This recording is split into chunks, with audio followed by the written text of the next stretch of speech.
Kalau selama ini diri berhiaskan emas intan permata bermandi cahaya, tetapi kali ini di dalam kuburan gelap pekat mencekam tanpa seorang teman. Terputuslah pergaulan, terbujurlah sendirian, diri terbungkus kain kafan. Deng deng deng deng deng deng deng deng deng deng. Assalamualaikum warahmatullahi wabarakatuh. Bismillahirrahmanirrahim. Alhamdulillah wasyukru lillah wal khairu wasyarru bimasyiatillah. Asyhadu an la ilaha illallah wahdahu la syarikalah wa asyhadu anna Muhammadan abduhu wa rasuluhu la nabiyya ba'dah.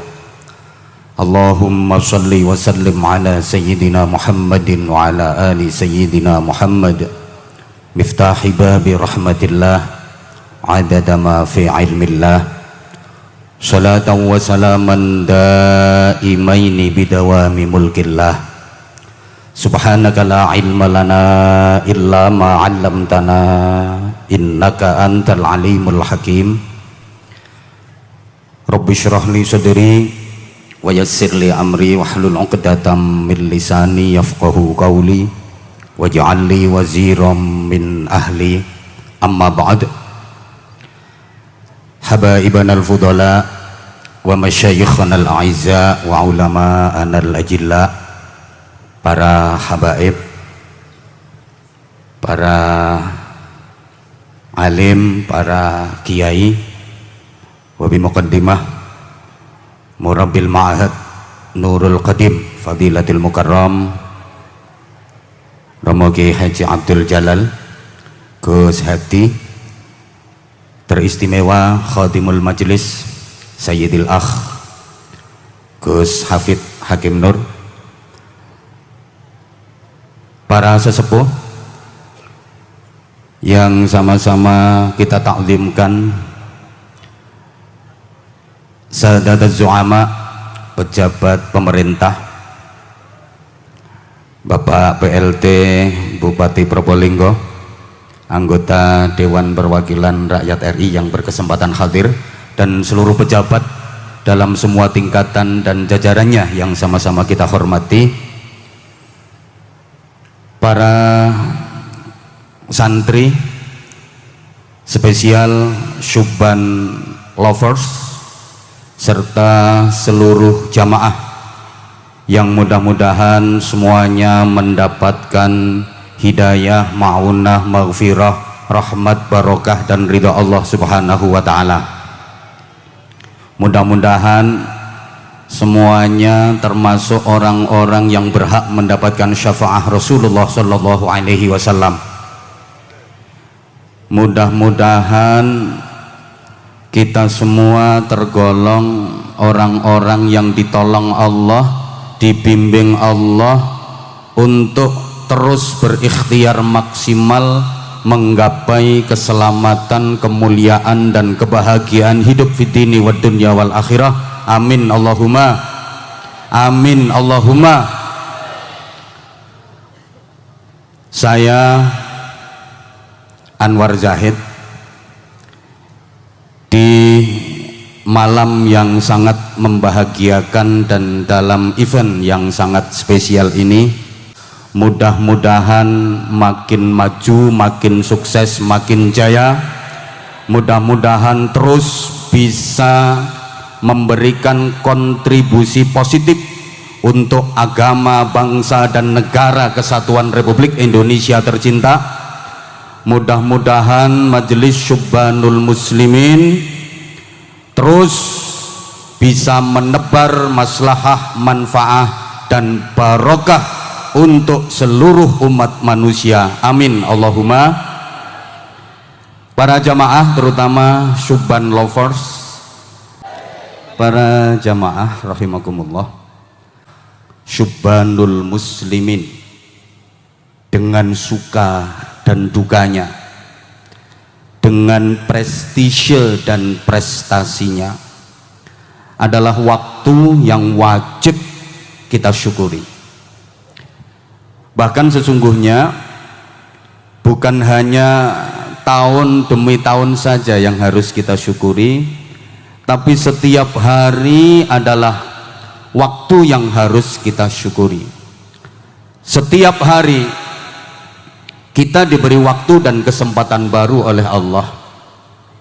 Setiap bangun tidur itu sesungguhnya kita sudah diberi waktu dan kesempatan baru oleh Allah. Makanya begitu bangun tidur kita dianjurkan untuk berdoa, yang doa itu diawali dengan kalimat tahmid, alhamdulillah. Saya yakin semuanya udah hafal doa bangun tidur. Bangun tidur tuh doanya alhamdulillahilladzi kok at'amana wa saqana. Nika doanya doana deur nika. Me at'amana wa saqana. Bangun tidur itu doanya alhamdulillahilladzi ahyana ba'dama amatana wa ilaihin nusyur. Itu kalau bangun tidurnya sebelum subuh. Tapi kalau kesiangan bangun tidurnya jam 7:30, doanya beda, inna lillahi wa inna ilaihi raji'un. Bangun tidur aja langsung disuruh berdoa, dan doanya diawali dengan ungkapan syukur, alhamdulillah. Yang dialhamdulillahi ini bukan semalam tidurnya enak. Yang dialhamdulillahi bukan semalam tidurnya nyaman. Alhamdulillah semalam tidurnya enak banget, apalagi hujan rintik-rintik sambil berselimut, sambil mengeloni bojo. Beneneka saya alhamdulillah. Bukan alhamdulillah semalam tidurnya enak banget, alhamdulillah aku semalam tidur enak, alhamdulillah apalagi aku semalam mimpi indah, mimpi ketemu Azmi. Bukan itu yang dialhamdulillah. Bukan tidurnya yang dialhamdulillah, tapi allazi ahyana, diberi kesempatan hidup oleh Allah, itu yang dialhamdulillah. Maka hidup ini harus kita setting dengan baik. Hidup kita harus kita planning agar sesuai dengan kehendak Allah, agar bisa menjalankan hal-hal yang mendatangkan rahmat dan ridha Allah subhanahu wa ta'ala. Hidup kita hari ini harus lebih baik daripada hidup kita yang kemarin. Kalau bisa seperti ini, kita termasuk yang disabdakan Nabi minan najihin, termasuk orang-orang yang beruntung.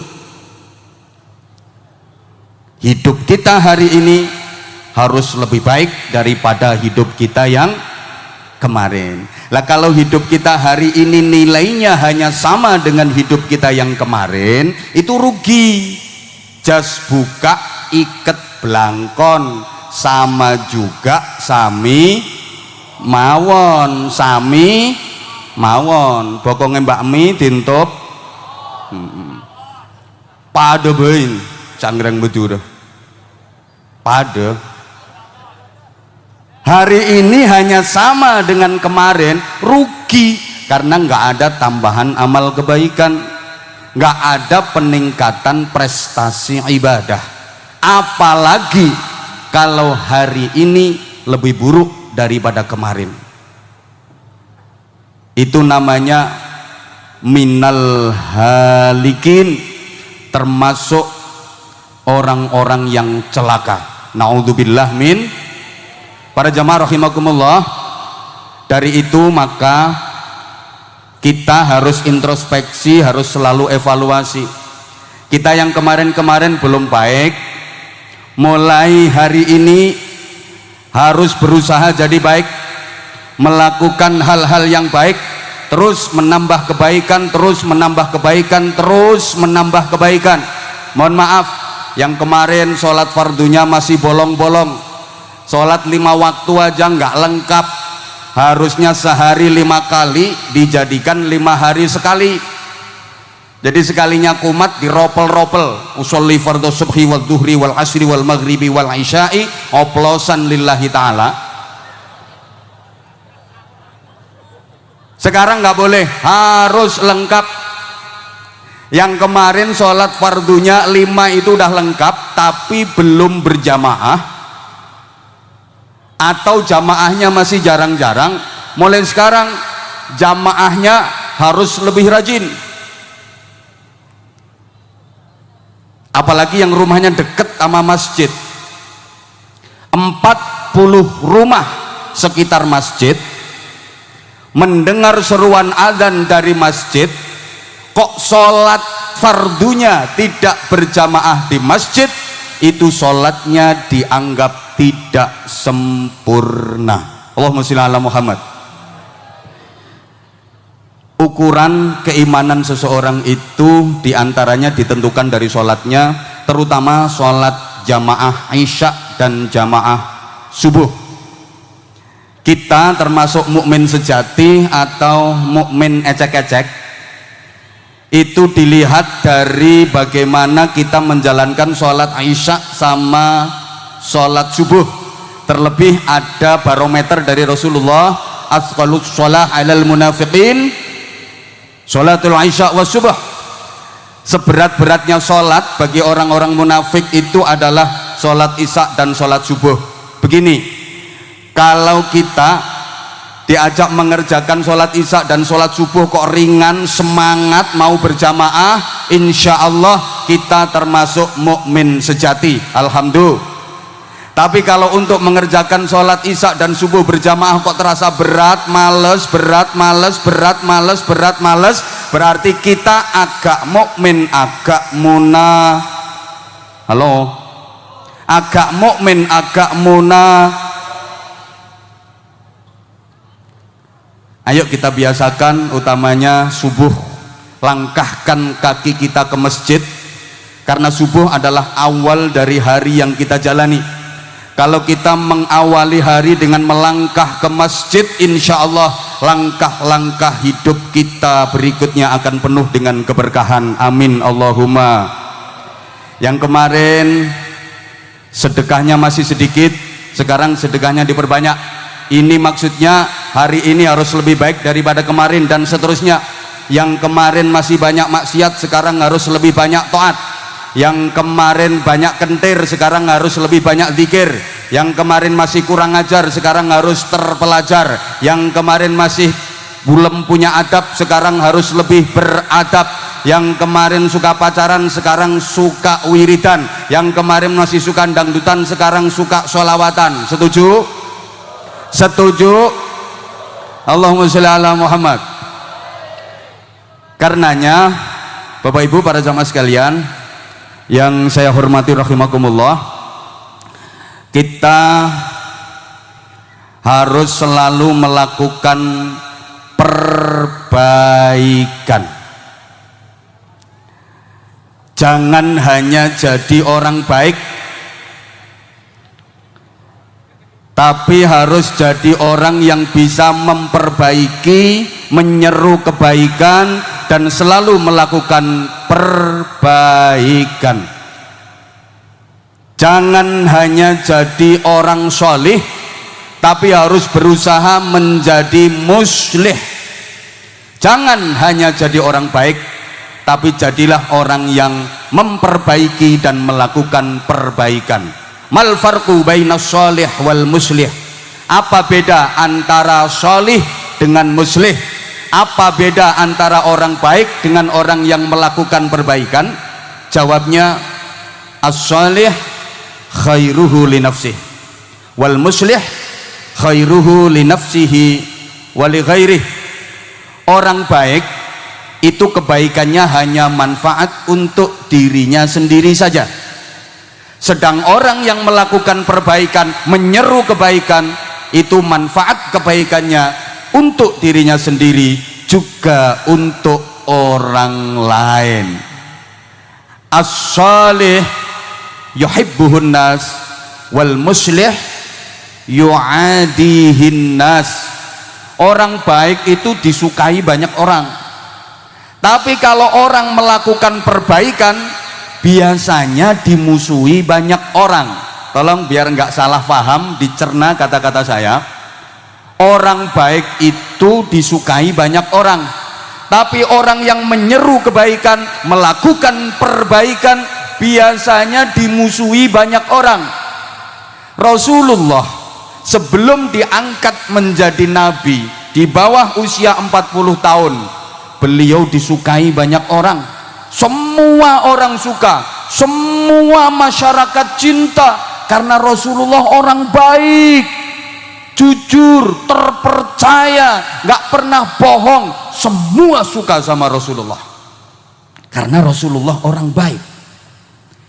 Tapi begitu beliau diangkat jadi Rasul, diperintah untuk menyeru kebaikan, melakukan perbaikan, maka mulai banyak yang memusuhi Rasulullah, banyak yang membenci Rasulullah, sampai Rasulullah dibilang pembohong, pendusta, tukang sihir, dibilang majnun, dibilang gila.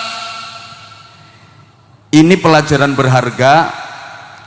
Kita yang melakukan perbaikan, para ustadz, para kiai, para mubalik, mubalighah, harus siap dengan resiko dan konsekuensi. Orang melakukan perbaikan itu pasti banyak yang nggak suka. Jadi ustadz dakwah baru dikritik sedikit aja udah lemah, baru kena cemoohan dikit aja udah mundur, cemen itu namanya. Kritikan kepada kita harus kita jadikan sebagai motivasi diri untuk meningkatkan prestasi. Saya yakinnya sebagaimana senandung yang barusan tadi, Subhanul Muslimin bisa besar, Subhan Loversnya bisa seluruh Nusantara, itu pasti dalam perjalanannya mengalami rintangan, mengalami cacian, mengalami fitnahan, pasti diejek, dicemooh, macam-macam. Halo, ada yang bilang ini ngapain sholawatan pakai ngeplai rebana. Saya pernah ditanya kayak gitu, jawaban saya sederhana, timbang ngeplain dasmu. Ini bagian dari metode dakwah para wali dan pejuang Islam di Nusantara, supaya agama Islam mudah diterima oleh masyarakat melalui akulturasi budaya. Salah satunya mengajak berzikir, berdoa, bersolawat dengan dilakukan kayak gini. Terbukti yang mau mengikuti metode seperti ini sampai sekarang anak cucunya, generasinya tetap cinta zikir, tetap cinta sholawat. Tapi yang nggak mau pakai metode kayak gini sekarang malah banyak yang membid'ah-bid'ahkan, mengkafir-kafirkan, menyatakan syirik dan sebagainya dan sebagainya dan sebagainya. Harus kita akui, yang mampu mempertahankan Ahlus Sunnah wal Jamaah di negeri ini, yang tetap eksis menjaga negara kesatuan Republik Indonesia dengan ideologi dan falsafah Pancasilanya adalah kita-kita yang suka bersolawat, kita-kita yang suka berzikir, kita-kita yang tetap menjaga akar pemikiran dari para pejuang Islam di Nusantara ini. Betul? Betul? Hati-hati, tadi Pak PLT Bupati udah menyampaikan mulai bermunculan lagi embrio pemikiran ekstrim, pemikiran radikal. Pokoknya pesan saya, apapun namanya, alirannya, kelompoknya, kalau di Indonesia ini sudah nggak mau mengakui keutuhan negara kesatuan Republik Indonesia, jangan diikuti. Udah nggak mau menerima Pancasila sebagai ideologi bangsa, jangan diikuti. Apa dipikir yang merumuskan Pancasila itu orang-orang bodoh? Yang merumuskan Pancasila itu para ulama, para kiai, melalui istikharah, melalui riyadhah. Coba kalau kita baca sejarah, dulu dalam Piagam Jakarta, sila pertama itu bunyinya ketuhanan dengan kewajiban menjalankan syariat Islam bagi pemeluk-pemeluknya. Akhirnya direvisi.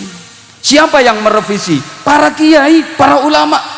Pertimbangannya, kalau bunyi pasal 1 seperti ini hanya untuk umat Islam saja. Sedangkan penduduk Indonesia ini agamanya macam-macam, walaupun memang Islam mayoritas.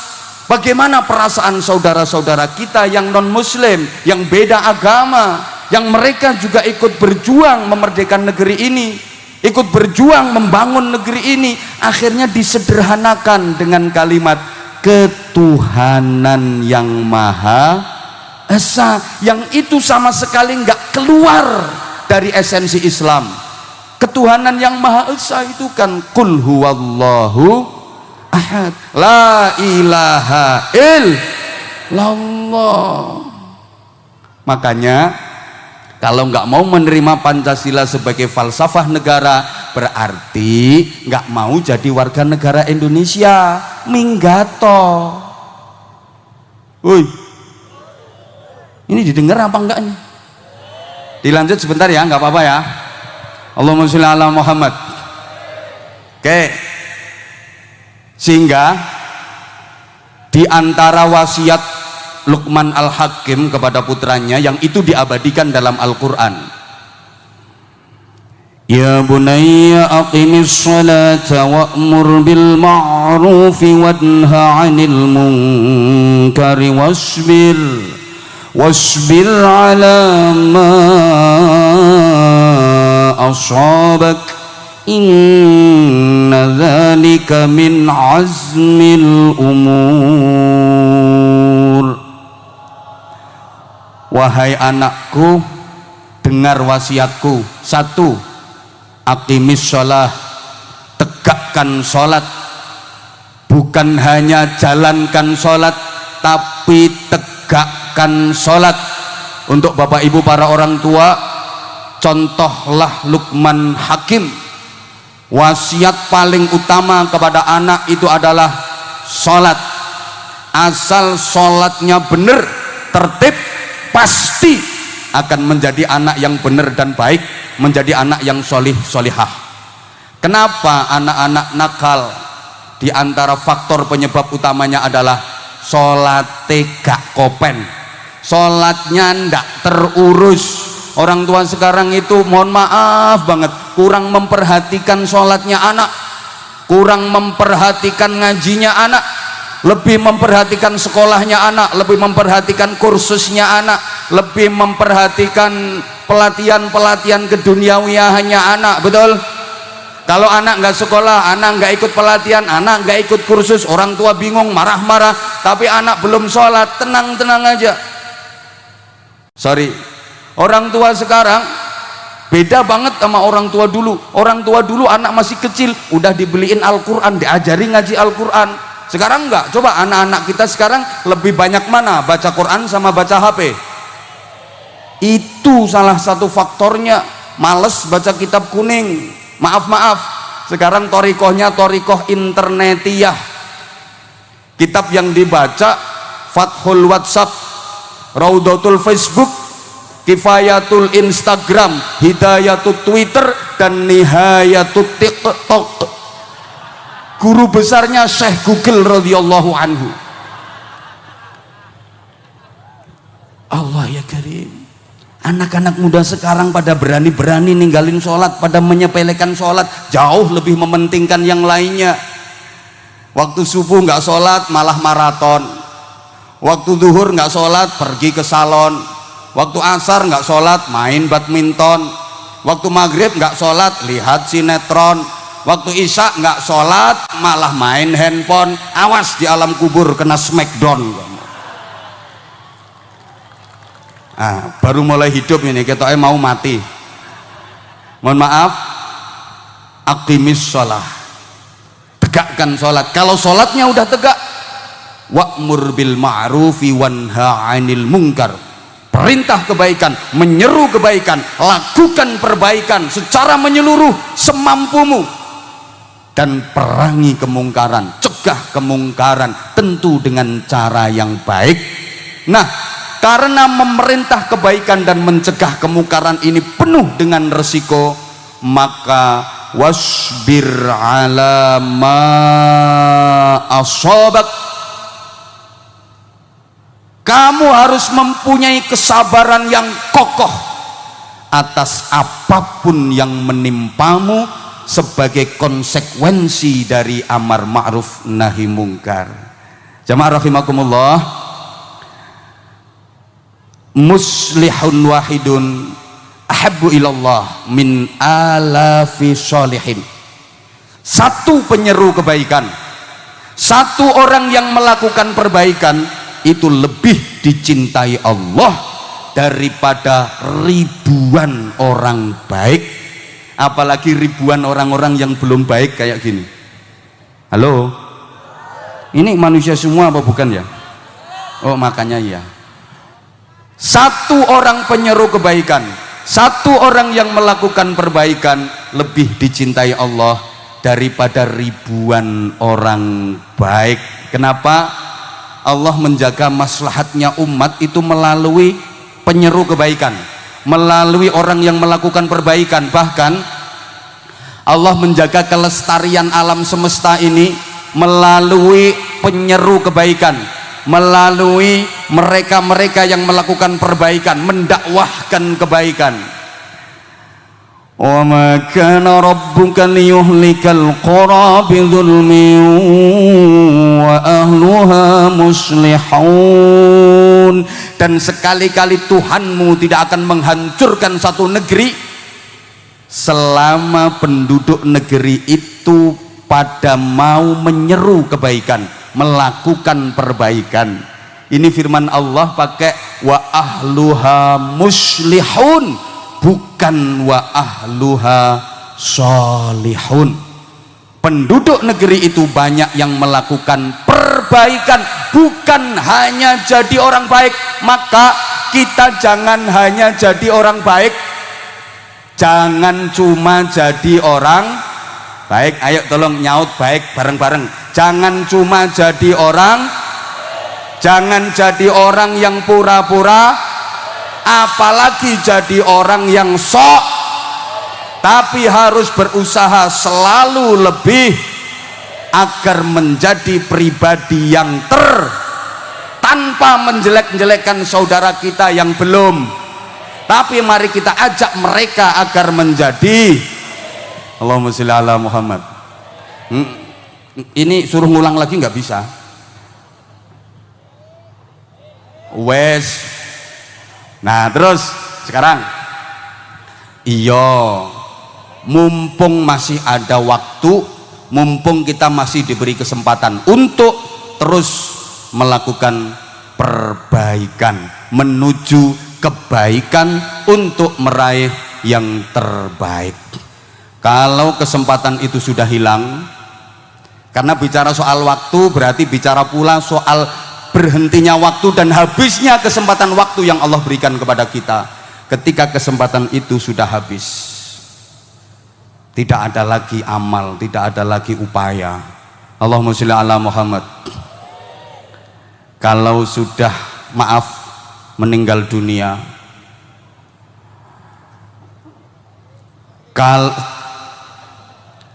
ojo gugupi wong tak antemi, dianggap gak mikir tang ini. Kalau sudah meninggal dunia,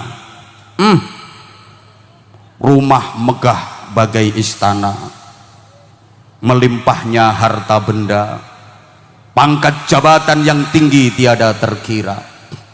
Ketika nafas terakhir tiba, di saat tubuh meregang nyawa, gak ada yang dibawa serta, bahkan sebatang jarum pun gak dibawa menghadap Sang Maha Kuasa, kecuali amal soleh, iman dan takwa kita.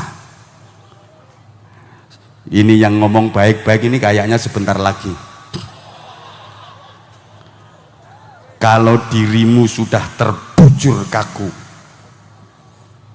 badan pun tak berharga, sesaat ditinggal nyawa,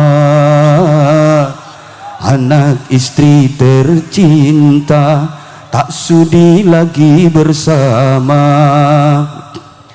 Izin Gus, ngapunten Gus. Secepatnya jasad dipendam. Makasih. Secepatnya jasad dipendam karena tak lagi dibutuhkan. Gak usah, tambah gak karu-karuan kok. Diri yang semula dipuja kini bangkai tak berguna. Angel loh ini, hoyae angel loh. Dari kamar yang indah, kasur empuk tilam putih, kini harus berpindah, terbujur dalam perut bumi.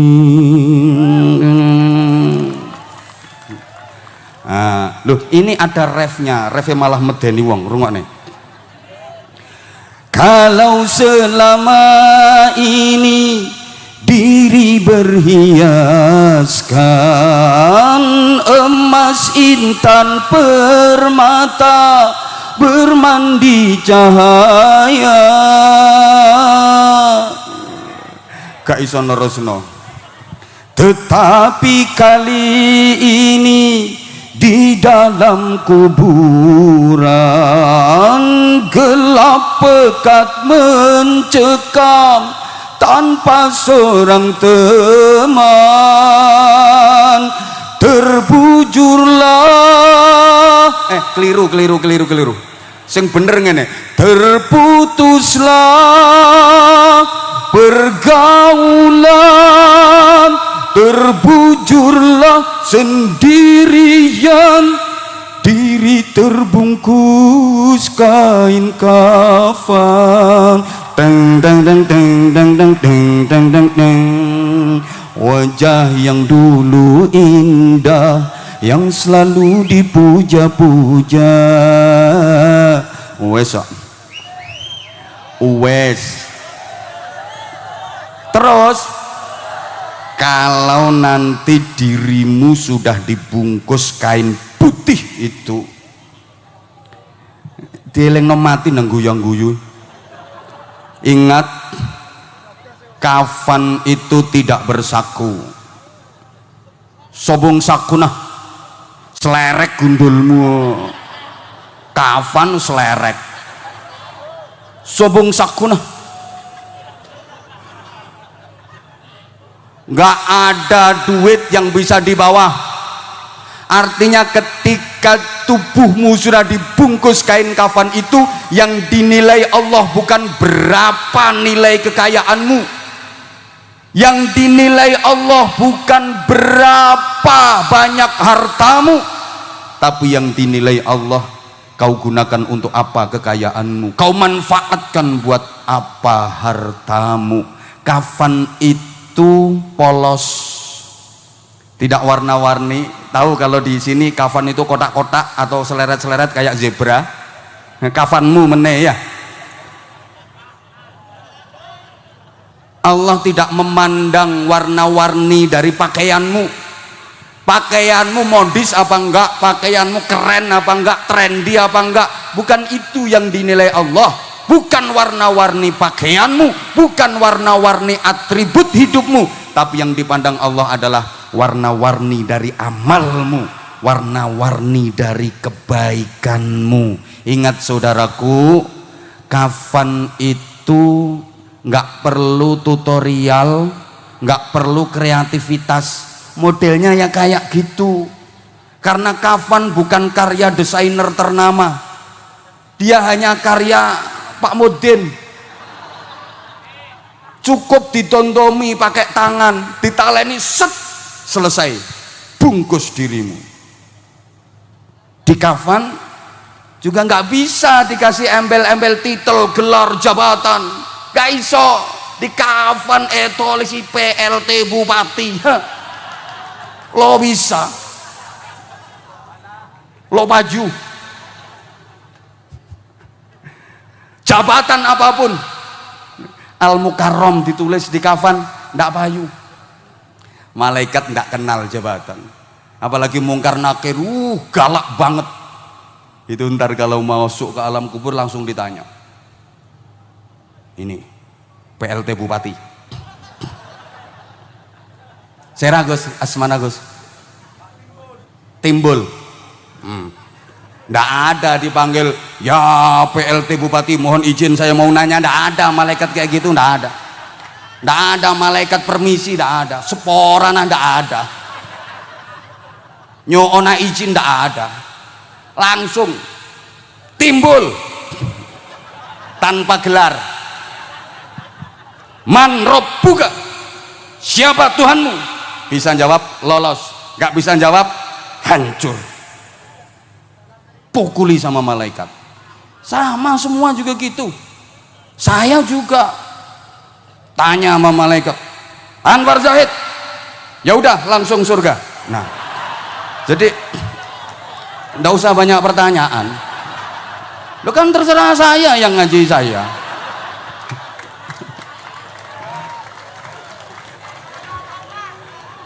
Nggak ada gunanya pangkat, jabatan, titel, nggak ada gunanya.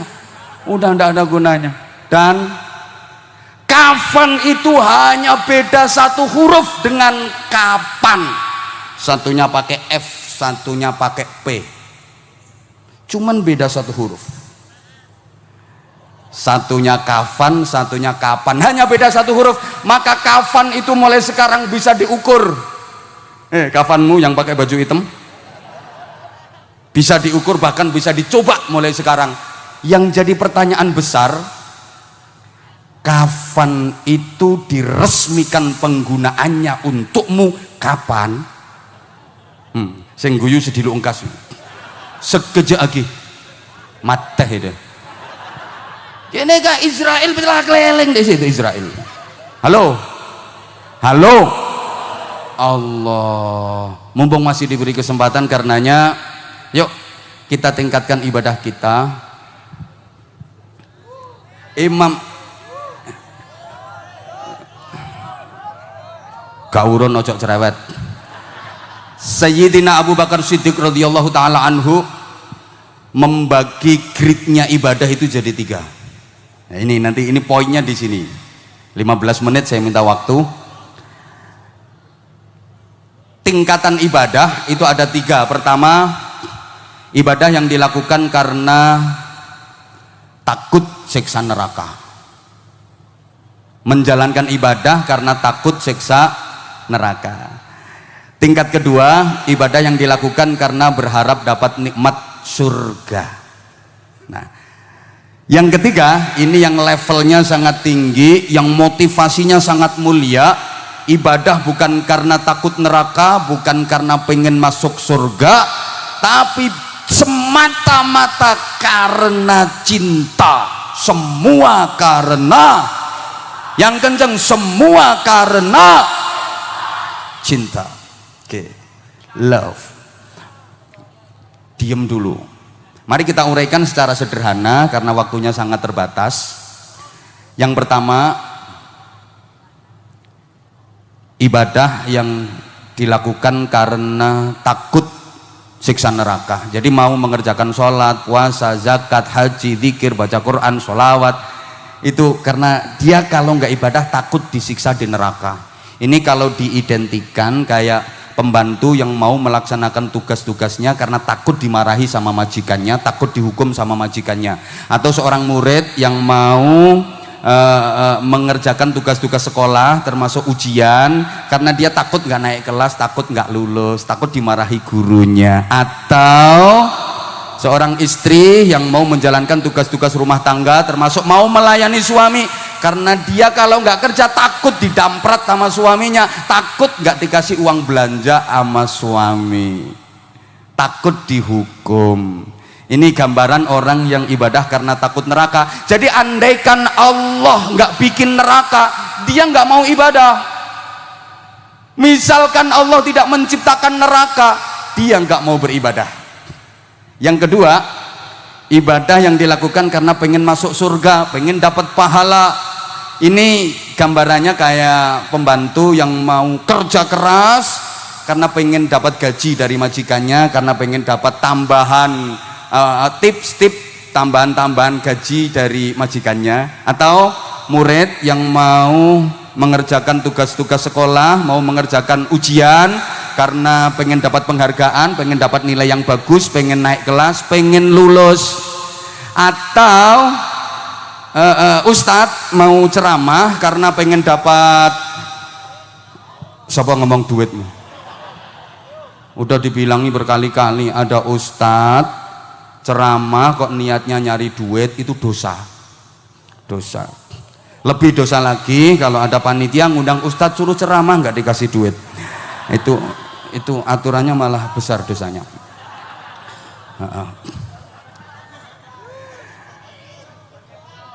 Atau bisa digambarkan seorang istri yang mau menjalankan tugas-tugas keluarga, tugas-tugas rumah tangga, mau melayani suami karena berharap dapat hadiah dari suami, karena berharap dikasih uang belanja lebih, karena berharap dibeliin gelang, dibeliin kalung, dibeliin cincin, dibeliin baju yang bagus-bagus. Ini biasanya nggak beres. Kalau suaminya lagi banyak duit, dikasih uang belanja banyak, itu biasanya suaminya disayang-sayang. Suaminya lagi berdiri langsung dipeluk dari belakang, menggelayut mesra, manggilnya papa, papa, papa, papa. Emang suami duitnya lagi banyak, dikasih uang belanja banyak. Papa, ya ma, katanya tadi papa mau ngaret. Jadi apa enggak pak? Jadilah ma, papa udah ngaret dapat 2 karung. Lah sekarang suketnya didekek di mana papa? Suketnya papa geletakkan di kandang. Wah suami rebahan di amben, nggak minta pijit, nggak apa, dideketin nama istri, dimek-mek roto, sing ledok, sing geneng, sing dekok, sing mentol, dimek-mek kabeh sampai digedulenan, dul. Tapi giliran maaf, suami lagi nggak punya duit, uang belanja kurang, bawaannya marah, cemberut, lambene ditarik tawa 7 senti, raine ngelumpuk, cangkem irung bathuk dadi siji. Ini mesti gak bener. Pokoknya kalau diringkes, ada uang abang disayang, nggak ada uang abang ditendang. Ada duit abang dikempit, nggak ada duit abang ditinggal lari terbirit-birit. Ada fulus abang dielus-elus, nggak ada fulus abang dikeremus. Ada duit abang diuwe-uwe, nggak ada duit abang dicutek. Ada dolar abang tidur di kamar, nggak ada dolar abang tidur di luar. Iki pokoknya gak bener. Nggak bener. Lah ini kalau diteruskan bahaya, gawat, karena uang belanja kurang. Istri bawaannya ngambek, cemberut, bawaannya marah. Suami mau ganti baju, mau ganti pakaian, begitu diambil nyuci baju nggak bersih, kata istri, belanjani kurang 500.000. Ayo sini yang 500.000 tak beliin deterjen, nanti bersih semua bajumu, sauntu-untumu resik kabeh. Nanti bisa kayak gitu. Minta dibikinin kopi, begitu diminum kok nggak manis. Ini nggak dikasih gula apa? Kopi nggak manis. Uang belanjanya kurang 1 juta, sini yang juta, tak beliin gula, tak huruki gula raimu. Lah kalau diterus-teruskan bisa gawat. Istri lagi melayani suami dalam hubungan intim, lagi hot-hotnya. Istrinya bilang, stop, turun dulu. Yang 2 juta sini dulu, nanti dilanjut. Gawat ini nanti. Orang ibadah kalau motivasinya karena pengen dapat upah, pengen dapat pahala, pengen masuk surga, ini andaikan Allah nggak menciptakan surga, pasti dia nggak mau ibadah. Maka harus kita tingkatkan pada level yang ketiga, walaupun berat, walaupun sulit, tapi harus latihan. Motivasinya bukan karena takut neraka, bukan karena pengen masuk surga, tapi semata-mata berharap maghfirah, ampunan Allah, berharap rahmat kasih sayang Allah, berharap ridha Allah. Karena Allah memerintahkan ibadah, ya kita mengerjakan ibadah. Bukan karena takut neraka, bukan karena pengen masuk surga. Sampai pun misalnya didatangin nama malaikat, kemudian dibilangin gini sama malaikat, "Mas bro, percuma ibadahmu. Kamu takdirnya neraka. Di Lauhil Mahfud kamu tertulis neraka. Percuma sholatmu nganti batukmu benjut, zikir nganti lambemu dawir, kamu puter tasbih wiridan terus, sulastri sulastri sulastri sulastri sumiati sumiati sumiati sampai janda seProbolinggo disebut semua. Percuma itu ibadahmu karena takdirmu neraka. Dia bilangnya apa? Biarin neraka nggak apa-apa, aku ibadah bukan karena takut neraka. Kamu nggak takut neraka? Enggak. Kenapa kamu ibadah? Emang Allah memerintahkan aku ibadah, aku ibadah. Tapi yang nggak ada nya. Kamu nggak akan bisa masuk surga, percuma ibadahmu. Biarin, nggak masuk surga nggak apa-apa. Yang penting bagiku cinta Allah, yang penting bagiku ridha Allah. Masuk neraka nggak apa-apa, asal Allah ridho. Daripada masuk surga Allah nggak ridho. Masuk surga tapi nggak disapa sama Allah, nggak ditanya sama Allah, nggak digubris sama Allah. Ayo bodoh karo sampeyan masuk bedenang compong Gus Hadi ki oleh nginum oleh deer, dapat minum dapat makan, tapi nggak disapa sama sekali sama tuan rumah, nggak direken, nggak ditanya. Itu dalam bahasa Jawa disebut the rai gedek.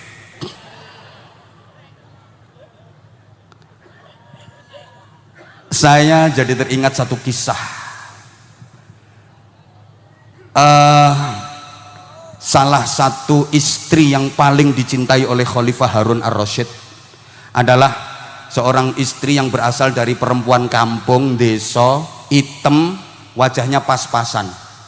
Di antara istri-istrinya yang cantik-cantik, wajar, emang raja istrinya cantik-cantik. Kan saya pernah bilang di dunia ini laki-laki yang istrinya cantik itu ada 3. 1 pejabat, 2 orang kaya, 3 kiai. Loh iya, pejabat itu rata-rata istrinya cantik-cantik, bening-bening, glowing-glowing, diajak foto tuh pantes. 2 orang kaya, rata-rata istrinya cantik-cantik karena bisa memilih. Perempuan nggak begitu cantik, begitu jadi istri orang kaya berubah cantik, glowing. Ada perempuan cantik dinikah sama orang miskin, rusak. Melakukan seyak-seyak, diajak usung-usung boto, ndeker kayak wedhus main ceret. Yang ketiga, yang istrinya cantik itu kiai. Nah, coba dicek, diteliti, rata-rata kiai itu istrinya cantik-cantik. Ada kiai istrinya kok nggak cantik, itu nasibnya kurang bagus. Orang hiburannya cuman istri jelek bisa. Mau cari hiburan yang lain nggak pantas, nggak pantas. Kiai mau karaoke nggak pantas, mau biliar nggak pantas, ya nggak pantas. Nek trail nggak apa-apa Gus, nggak apa-apa, nggak apa-apa. Trail nggak apa-apa, pantas, masih pantas, masih pantas. Ini komunitas trail hadir juga ini, nggak pantas, nggak apa-apa. Kalau mau main biliar, mau karaoke nggak pantas. Satu-satunya hiburan kan cuman istri. Neng jelek pisan. Iku taqabbalallahu minna wa minkum taqabbal. Ya kan? Ini istrinya Khalifah Harun ar-Rasyid cantik-cantik semua, tapi yang paling dicintai oleh sang khalifah adalah istri yang berasal dari wanita kampung, yang hitam, yang wajahnya pas-pasan. Seluruh anggota kerajaan ini pada heran, ini khalifah aneh ini, istrinya cantik-cantik tapi malah yang paling dicintai, yang paling jelek. Mereka bertanya, wahai sang khalifah, Anda ini aneh, istri cantik-cantik kayak gitu, tapi kenapa yang paling disayang, yang paling dicinta malah yang paling paling jubek, celeng jubek. Ini sang khalifah nggak jawab. Aku nggak mau jawab, takut kalau aku jawab kalian nggak percaya. Udah, besok kalian semuanya kumpul di istana sini. Besok kalian semuanya kumpul di istana ini, pasti kalian akan dapat jawaban kenapa yang paling aku cintai istriku yang paling sederhana ini. Besok harinya seluruh keluarga kerajaan kumpul, istri-istri sang khalifah dipanggil semua. Setelah istri-istrinya pada berkumpul, sang khalifah berkata, wahai istri-istriku, ini aku bawa kunci gudang tempat penyimpanan harta dan kekayaan pribadiku, yang di dalamnya ada pakaian kain sutra, ada emas, berlian, permata, mutu manika, macam-macam. Ini nanti akan aku buka gudangnya. Kalian istri-istriku silakan masuk ke dalam gudang itu, ambil semua barang, perhiasan, kekayaan apapun yang ada di dalamnya, semau kalian, berapapun kalian bisa mengumpulkan, sepuas kalian berapa bisa mengumpulkan. Bangkitlah sang khalifah, kemudian menuju ke gudang itu, pintunya dibuka. Begitu pintu terbuka, bisa dibayangkan seluruh istri-istrinya pada berlarian memasuki gudang itu untuk mengambil dan mengumpulkan harta kekayaan yang ada di dalamnya sebanyak-banyaknya yang bisa ia kumpulkan, kecuali sang istri kesayangan, wanita kampung yang sederhana itu sama sekali nggak beranjak dari tempat duduknya, diem, nggak ikut masuk ke dalam gudang, nggak ikut ngambil barang-barang. Ditanya sama sang khalifah dan disaksikan oleh seluruh anggota kerajaan, wahai istriku, kenapa engkau nggak ikut masuk ke gudang itu untuk mengambil barang-barang berharga, minimal berapa yang kamu inginkan? Jawabannya sungguh luar biasa. Apa jawab sang istri? Wahai suamiku, aku tidak menginginkan semua itu. Yang ku mau hanyalah melayanimu dengan sebaik-baiknya, karena engkaulah yang kucintai di dunia ini, dan kepuasanmu atas pelayananku itulah satu-satunya yang kuinginkan dalam hidupku. Masya Allah. Coba ada perempuan sini yang punya hati seperti itu. Coba ibu sekali-kali kalau ke suami ngomong kayak gitu, wahai suamiku, aku nggak ingin perhiasan, aku nggak ingin gelang, aku nggak ingin kalung, aku nggak ingin cincin, aku nggak ingin baju yang bagus. Yang ku mau hanyalah melayanimu. Engkaulah yang kucintai wahai suamiku, dan kepuasanmu atas pelayananku itulah satu-satunya yang kuinginkan dalam hidupku. Insya Allah suamimu akan bilang pret. Coba Allah. Akhirnya sang khalifah bilang, kini kalian tahu kenapa aku lebih mencintai istriku yang ini daripada mereka yang pada berlarian masuk ke dalam gudang. Ini istriku mencintaiku betul-betul tulus. Dia mengharapkan kebahagiaanku, dia mengharapkan kepuasanku, yang diinginkan adalah ridhoku. Dia melayani aku dengan sepenuh cinta. Beda dengan mereka yang masuk ke gudang, mereka geragas-geragas dan celutak-celutak. Halo, paham yang dimaksud ini? Coba kalau ini kita pakai dalam hubungan antara kita dengan Allah. Ya Allah, aku tidak menginginkan gemerlap dan mewahnya dunia ya Allah. Aku tidak menginginkan semuanya. Yang ku mau hanyalah melayanimu ya Allah. Yang ku mau hanyalah mengabdi padamu ya Allah. Karena engkaulah yang paling kucintai di atas segalanya. Dan kepuasanmu atas pelayananku, keridhoanmu atas pengabdianku, itulah satu-satunya yang kuinginkan dalam hidupku. Allahumma sholli ala Muhammad. Paham nggak kira-kira? Nah maka halo, cinta ini sebenarnya masih panjang tapi saya ringkes saja. Cinta itu sangat penting. Kenapa? Karena love is the power and the spirit of life. Iki aku juga ngerti artinya. Cinta itu kekuatan dan motivasi hidup. Hidup tanpa cinta bagai taman tak berbunga. Hai, begitulah kata para pujangga. Hidup tanpa cinta bagai taman tak berbunga. Hai, begitulah kata Pak. Wes, nyanyi terus engko malih. Hidup tanpa cinta bagai taman tanpa bunga. Hidup tanpa cinta bagai langit tanpa bintang. Hidup tanpa cinta bagai sayur tanpa garam. Hidup tanpa cinta bagai bantal tanpa iler. Hidup tanpa cinta bagai hidung tanpa umbel. Hati yang kosong dari cinta itu akan kering, kemudian mengeras dan lama-lama bisa membeku, membatu. Bahkan tubuh kita, jasad kita kalau nggak dapat sentuhan-sentuhan cinta, maka hidup segan, mati tak mau. Allahumma sholli ala Muhammad.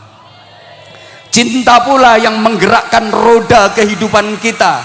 Kenceng lambatnya perputaran roda kehidupan kita sangat ditentukan oleh kualitas cinta kita. Kalau cintanya kualitas tinggi, maka perputaran roda kehidupan ini akan sangat cepat.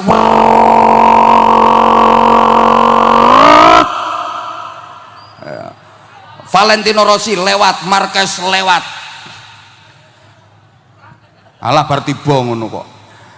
Tapi kalau kualitas cinta kita rendah, maka perputaran roda kehidupan kita juga sangat lambat. Kayak becak yang muatannya berat, banyak kempes.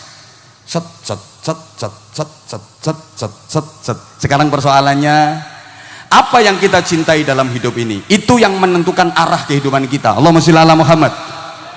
Para jamaah, apa yang kita cintai dalam hidup ini itu akan menentukan arah kehidupan kita. Kalau yang kita cintai harta, maka fokus hidup kita harta, harta, harta, harta, dan harta. Orang itu kalau cinta duit, yang ada di pikirannya ya yang ada di hatinya ya sak pola tingkai ya karena memang dia cinta maaf, orang kalau cinta pangkat, jabatan, kedudukan, mohon maaf, kalau dia gila cinta pangkat, jabatan, kedudukan, fokus hidupnya ya pangkat, jabatan, kedudukan, apapun dilakukan demi melanggengkan pangkat, jabatan, kedudukan, dan kekuasaannya. Sorry, coba kalau lagi musim pil-pilan ini, ya pemilu, pilkada, pilopo ae, lihat, yang pengen jadi pejabat, kampanye sana sini, tiap RT didatangi, orang hamil dimintai dukungan, orang semper dimintai dukungan, pasang baliho foto di mana-mana sampai dia rela jadi penunggu jembatan. Nah, fotonya gede di samping jembatan, bukan cuma penunggu jembatan, rela jadi penunggu pohon, sampai hantu-hantu yang tinggal di pondok pohon itu lari semua ketakutan. Saking gila jabatan, nggak peduli apapun dilakukan, berbagai macam cara ditempuh. Ini biasanya kualat. Kebelet cangreng mujur lu. Nah, orang kalau cinta lawan jenis maka fokus hidupnya lawan jenis. Padahal semua yang berbau dunia pasti akan sirna. Kullu man 'alaiha fani wa yabqa wajhu rabbika dzil jalali wal ikram. Semua yang ada di dunia ini akan sirna, yang kekal abadi hanya Allah subhanahu. Yang kekal abadi hanya Allah subhanahu. Maka kita cinta apapun selama itu berkaitan dengan dunia pasti akan hilang. Halo, halo. Kata kuncinya tolong perhatikan.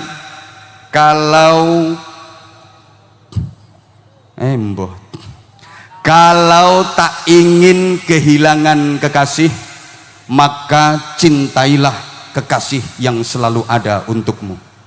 Saya ulang, nanti dipakai status ya. Kalau tak ingin kehilangan kekasih, maka cintailah kekasih yang selalu ada untukmu. Ayo. Kamu cinta duit itu akhirnya akan tidak ada, hilang.